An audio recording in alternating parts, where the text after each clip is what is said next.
కడప జిల్లా బ్రహ్మంగారి మఠం మండల కేంద్రంలోని జింకల నగర్ నందు విద్యుత్ సర్క్యూట్తో పూరి గుడిసె దగ్ధమైంది. సగిలి బాలరాజు మరియమ్మ కూలి పనుల నిమిత్తం వెళ్లగా ఇంట్లో ఎవరూ లేని సమయంలో విద్యుత్ షార్ట్ సర్క్యూట్ అయ్యి ఇంట్లోని సామాన్లు పూచిక పుల్లతో సహా కాలి బూడిదైపోయింది.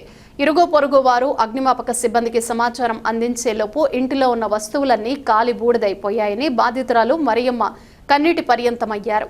ప్రభుత్వం వారు తమను ఆదుకోవాలని వేడుకుంటున్నారు. మరియమ్మ, ఏం జరిగిందమ్మా? నేను గుడి దగ్గరికి కసుదైన పోయిన సార్, పోయి ఆడికి వచ్చేకల్లా కాలిపోతాను. ఇది నీళ్ళు చూసుకొని ఆర్పుతుండే కదా. మీరు వచ్చేతల్లికి మొత్తం కాలిపోయింది. అసలు ఆస్కారమే లేదు ఇంట్లో. మనం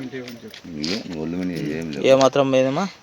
ఒళ్ళి మీద గుడ్డలతో ఉన్నాం సార్, మేమేం లేవు, ఇంకా మొత్తం పోయినాయి.